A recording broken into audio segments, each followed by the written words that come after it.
Have you ever looked up at the night sky, really looked, and just wondered, where is everybody? In a universe this vast, this ancient, you'd think it would be teeming with life. But all we hear is silence.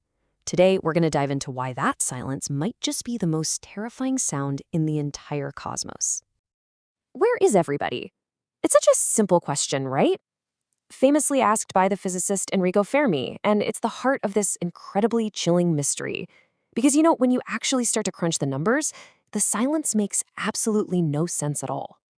So let's just start with the sheer scale of things. Our galaxy, the Milky Way, has somewhere around 400 billion stars. Just let that number sink in. That's 400 billion potential suns, most with their own families of planets. 400 billion chances for life to get started. And then you've got time. The universe is almost 14 billion years old. We here on Earth are seriously late to the party. Countless worlds had a massive head start on us, some by billions of years. That's more than enough time for civilizations to rise up, expand, and fill the entire galaxy. So with all those stars and all that time, the galaxy shouldn't just be alive. It should be a bustling, noisy metropolis of civilizations. But when we point our telescopes out there and listen, we get nothing. Just silence. This is the famous Fermi Paradox, and one of its most chilling potential solutions is what we're here to talk about today. And this is where the idea of the Great Filter comes into play.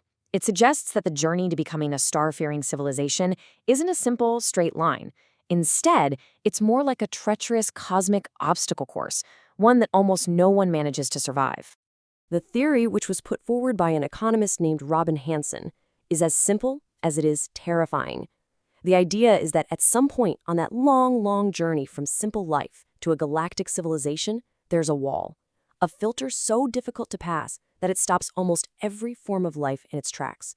And that is why the universe is so eerily quiet. So take a look at this path. You go from dead matter to simple life, then you make the leap to complex life, then to intelligence, and finally, you're a galactic civilization. The Great Filter is a massive barrier somewhere along this journey. And the most important question for us, for humanity, is, have we already passed it, or is it still waiting for us up ahead? This really is the crucial question, isn't it? Is the Great Filter in our past, or is it in our future? Because the answer to that changes literally everything about our place in the universe. And this slide just lays out the two possibilities in the starkest terms imaginable. If the filter is behind us, we're the first. We're special. The galaxy is an empty frontier just waiting for us. But if the filter is ahead of us, then that silence we hear out there, it's a graveyard, and we're walking right into it. Okay, so let's hope for the best, right? Let's say we're lucky, and the filter is in our rearview mirror. Maybe it was that very first step, abiogenesis, the frankly insane leap from non-living chemistry to the first spark of life, a 1 in a trillion shot.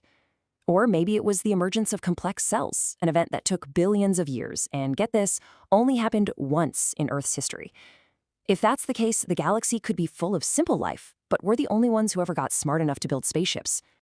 But what if we're not special? What if life like us is actually common?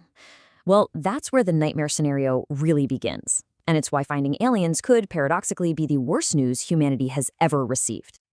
As the philosopher Nick Bostrom put it, when it comes to the Great Filter, no news is good news. Because if you think about it, if the galaxy is full of life, but no one is making a sound, it means something is consistently silencing them before they get too loud. Let me put it this way. Imagine we find complex fossils on Mars tomorrow. It would be the most incredible discovery, right? Wrong. In this context, it would be the most terrifying discovery in human history, because it would prove that the hard biological steps aren't that hard at all. It would mean the Great Filter isn't behind us, it's still waiting. So what could this future filter be? Nuclear war? Sure.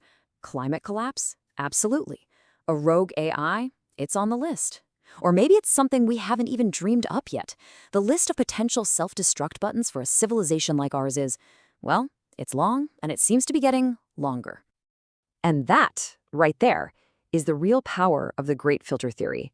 It's not actually about aliens. It's a mirror. It forces us to confront the incredible fragility of our own civilization. When you boil it all down, the Great Filter presents us with a brutally stark choice. We are either the first civilization to ever make it this far, or we are simply the next in a very, very long line of failures. You see, this reframes the whole mystery. That cosmic silence, maybe it shouldn't just make us feel lonely. If the filter really is ahead of us, that silence confers a heavy, almost crushing responsibility to succeed where every other civilization may have failed. And that is the ultimate takeaway here. The Great Filter isn't some abstract puzzle for us to solve. It's a test. It is the test. And it's a test we simply cannot afford to fail. Our future, and who knows, maybe the future of all intelligent life in this galaxy really depends on it.